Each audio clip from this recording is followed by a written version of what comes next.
I'm back. I've been gone for I think my last video was posted 6 months ago. Um which is half a year. Oh my god. Um I had to take a break from making online content because I'm graduating this week. I was really focusing on a lot of the schoolwork I had. My workload just became a lot. I'm working full time. I'm at a university and it was my last semester. And for my last semester, I had to put together a lot of portfolio work. I had to put together my portfolio of all my design work that I do. I'm a design major at my university. Um, but we got it all done. I graduate this week. My schoolwork is finished. And because of that, I'm coming back to making content. I obviously didn't leave online politics completely. I've been online on Twitter. I've been in Discords talking, um, though probably less so than I normally would. But I definitely stayed engaged to keep up with what was going on. Um, but I had to take a break. There was no way I was gonna be able to put out content. I just didn't have it in me after working 40 hours. And then trying to get all my design work over the past 5 years, and to finish products to put onto my portfolio. Um, but that's all done now. Um, so we're back, which is awesome. I'm glad to be back since I'll just be working, and that's about it now. I figured time to get back into the online politics game, right? Because I just love it so much. I have a very toxic relationship with online politics. Part of me absolutely hates it. Part of me just can't get enough of it. So here we are. After 6 months, your boy is back. Um, yeah, and I'm excited. I'm excited. So to catch everyone up who doesn't keep up with me on my Twitter, see what I'm saying, or we don't ever chat in Discord or anything. Um, an update about, I guess, what I'm calling myself these days politically. Even though I think political labels are kind of a scam, they are helpful to get a slight idea of what someone thinks, even though I think usually there's more nuance than just the label.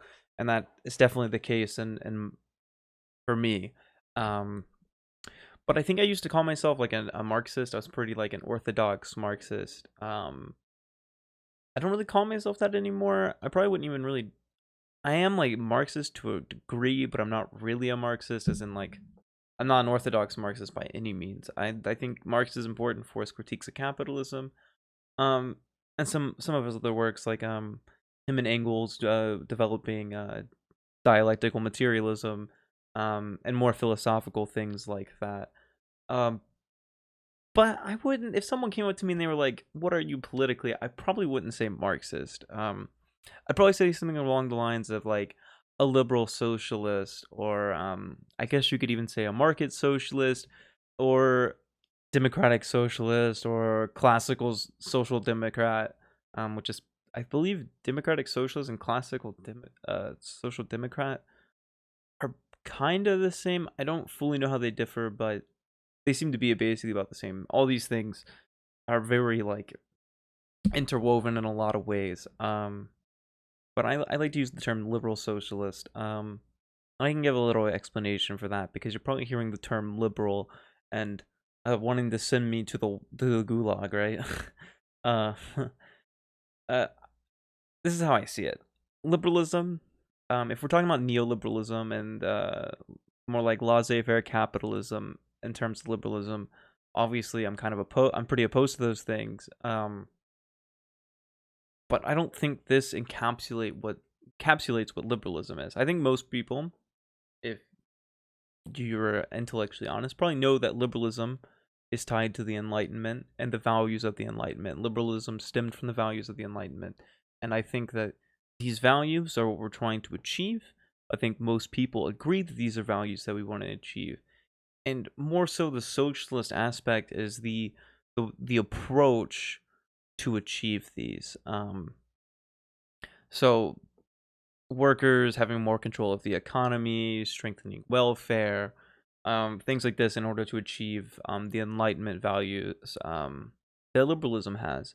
Not like liberalism in the sense of neoliberalism or whatnot. So before you send me to the gulag, I am a socialist. I just also think the reason for pushing for these things is to increase the amount of, or I guess, spread the Enlightenment values further, um, in a dialectical way, if you will. um, so yeah, that's basically what I'm going by, liberal socialist. You can call me a market socialist or whatever. I'm not that picky when it comes to labels. My ideas are always in flux. I'm constantly thinking about things, so I don't really stick to one label very well. But liberal socialist sounds about right. It works. A really good podcast on liberal socialism if you want to see more of what I'm talking about without me going super in depth and justifying it. If you know plastic pills, if you don't, you should check them out first. But if you do, or if you don't, they also have a podcast called the Pill Pod, and there's an episode called Own the Libs, and two of the co-hosts on there, I believe Matt and Victor, they're both liberal socialists, and they kind of present their argument for liberal socialism, and I found it super convincing, super grounded, and honestly, it's what convinced me to take on the label liberal socialist, and I highly recommend, before you spam lib in the comments, you go listen to them, because there's really good philosophical grounding in that, including using people like Hegel and Marx, and and even saying that, like, this doesn't necessarily mean that it can't be revolutionary. Though I do, of course, lean more on the reform side. I mean, there's even room for like a revolutionary sort of spirit. I mean, we can think about the French Revolution, the American Revolution, which you could say these are liberal revolutions. So it's not anti that, it's not anti-socialism. It's stating what the goals are and then the approach. But yeah, check out that podcast. It's really good. I really recommend it. I'm being as honest as I can with my thoughts here. Like, seriously, go check it out. Like, it was so good, and it was super enlightening. Um, but another reason why I started thinking about this a lot, and this is something I wanted to add on to this video, other than just me talking about, like, hey, I'm back, is I kind of wanted to talk about my views on what socialism is now. After a lot of the debates I've seen recently, you probably know the Destiny versus Richard Wolff debate. There were a few others that were popping up. It would go really bad for the socialist end, honestly, because what would happen was the socialist would describe a system, and the capitalist could always go, well, that's just capitalism. And it got me thinking, like, well, what is socialism beyond just the Google definition of the workers own the means of production, or the strict definition that you can find in Marx that is describing more of like communism than socialism. I started thinking about what is socialism. And after watching these videos and thinking about all the forms of socialism, I came to realize that one of the problems with the socialism versus capitalism debates is the framing that socialism is the polar opposite of capitalism, that these things are completely antithetical. And I think this is a wrong way to look at socialism, like, completely. Because I don't think socialism is going to be completely different than capitalism. I think that's fair to say that at least some socialisms are capitalist. So that's the big thing. Socialism isn't necessarily antithetical to capitalism. But let me get into why. It seems like in order to oppose capitalism in totality, to make it a total different system, you have to be talking about communism. And there's nothing wrong with communism. I'm not against communism or anything like that.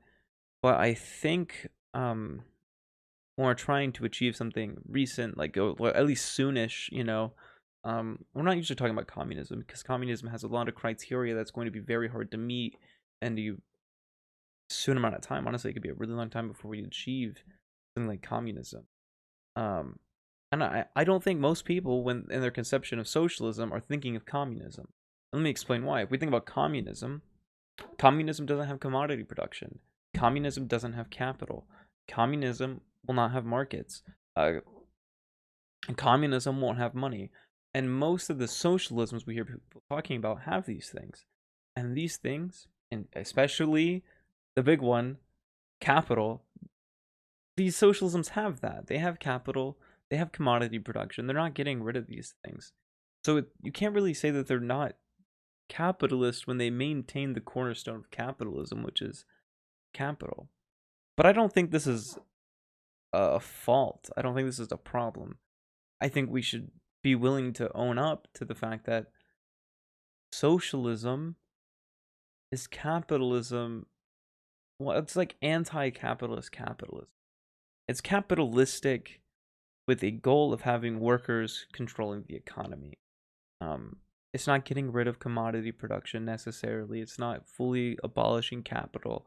Um, and I think we need to think about socialism in this regard, because if not, when you debate a capitalist, they're just going to tell you whatever your system is, capitalism. Um, and the only way you can get out of that is by advocating for full-on communism, which I don't think most people who are advocating for socialism are advocating for. Um, so yeah, I don't think socialism is antithetical to capitalism. I think it's definitely geared towards workers having control over the economy. We can see this either through worker cooperatives, social wealth funds, um, further democratization of the economy in whatever regard you want to think about. Uh, the workers being able to have more control in the government, then therefore being able to control more of the economy. Um, things like that. So I think like things like market socialism, democratic socialism, libertarian socialism, classical social democracy, and liberal socialism are valid versions of socialism, and these seem to be the popular strains. So I think we need to stop thinking about socialism as being antithetical to capitalism in its entirety, but think of it more so as workers having control of the economy and pushing in the direction of something like communism. I would almost say, other than the idea of workers having control of the economy, there is no real good criteria for socialism other than it being a not a state of being, not a society directly, but a process of worker control over the economy into the direction of communism. And that could take forever, who knows, right? But I think this is the way that we need to think about it. I think this is the only way to reconcile all of the socialisms that we have. It seems to be the one thing that unites them all, and I think it's the best thing to argue for, especially pragmatically. This is what we're trying to achieve, and it also gets you out of the hole of, that's just capitalism, or you getting stuck defending more utopian like communism. Um, so yeah, I just wanted to kind of go over that because maybe that'll help explain one, how I'm going to talk about socialism for the future. Through the rest of my videos, this is how I'm thinking about socialism, unless I have my mind changed, of course. I'm always open to that. I'm kind of curious what y'all are going to think about this. I'm prepared to be called a liberal um, by a bunch of people, but I don't think so. I think this is probably the best way to conceptualize socialism, especially for the vast majority of people that are calling them socialists nowadays and their conception of it. I think this is the best way to think about it. Also, if you actually want to be able to do anything against capitalist, like more neoliberal capitalism, but you don't want to argue for direct communism, this is the best way to do so, I think. Um,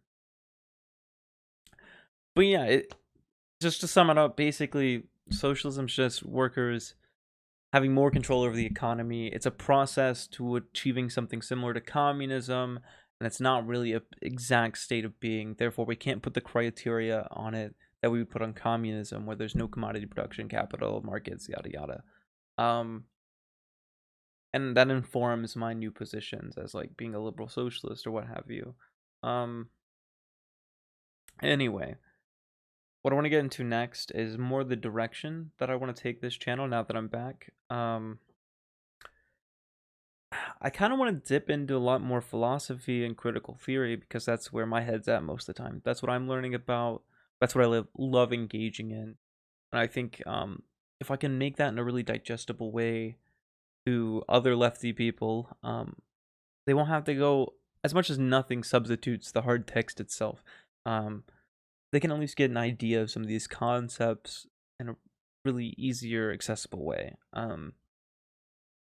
We may touch on like people like Mark Fisher and things like that. And others basically. Something else I might be interested in doing is like maybe going through the canon of Western philosophy, starting from Plato, um, Aristotle, um, Descartes, Hume, Kant, Hegel, Marx, yada yada. I think that could be fun to do. I'm doing that myself personally, so I think it'd be cool to have to make myself basically write something out about it, talk about it, and maybe even make you know core philosophy more digestible, because I think it's really helpful, especially when we're engaging in really um, difficult ideas. Um, I also kind of want to do some more long form content, probably when talking about critical theory or philosophy with some people I know.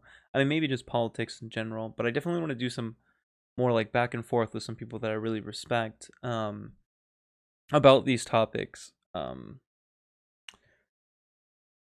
I'm still gonna do like response content to like reactionaries like Ben Shapiro and that other one. There's so many. PragerU. Um, I can't. Steven Crowder. I couldn't remember his name for some reason. And like Steven Crowder. But yeah, I kind of want to do some philosophy and stuff. But I'm obviously gonna still do my basic like responding to people. I'll probably even respond to some lefties just because I think it's really a really good idea to um honestly come at really bad ideas. I like a good example would be the way that Brianna and Virgil were talking to Noam Chomsky, and I did a video on that. Which people were so mad about. They're still mad about. They're still commenting on, hating on me, saying I live in my parents' basement. I'll have you know I've been living on my own for 5 years, but I get that your brain is too small to understand why they're wrong. Um, but yeah, attacking stuff like that, because I think that's important, because I think these people are kind of poison to the left and the goals of the left and actually getting things done.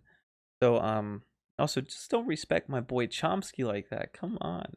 Um so I'm still gonna do that, responding to either really, really bad lefty takes that I see, or primarily probably reactionaries, because as much as there are a bunch of bad lefty takes, I'm less concerned with attacking them on my channel than I am with trying to destroy the right. Um, Something else I want to get into also is probably debates. Join the debate bro culture. I don't know. I think it could be fun. Um, and I'm pretty good at debating, so I have pretty good confidence in my skills. So I think that'll be fun. Um, so yeah, we're gonna do more philosophy, hopefully, and more theory. Gonna keep doing the other stuff I've been doing, but I want to incorporate that. Maybe some debate stuff. Um, just to summarize everything I've talked about, I'm going by liberal socialist, or you don't even have to label me. Like I said, I don't really care about labels too much, but if you want one to get a general idea, liberal socialist. My way of thinking about socialism now, because I just think it's a better, more productive way to do so, and it seems to make more sense and be more consistent. It's also way better to argue for. You don't get stuck in these traps that I see a lot of socialists get in when they argue socialism versus capitalism. Um, and yeah, then that's the direction of the channel as well. So I'll probably put something out later this week again, or maybe next week. But I will be back. We're back. Isocratic's back, and I'm really excited to see what we get done in, like, I don't know, or at least what I can go over in the next like few weeks. I'm just excited. Honestly, it feels great. But I'll see you all in the next one.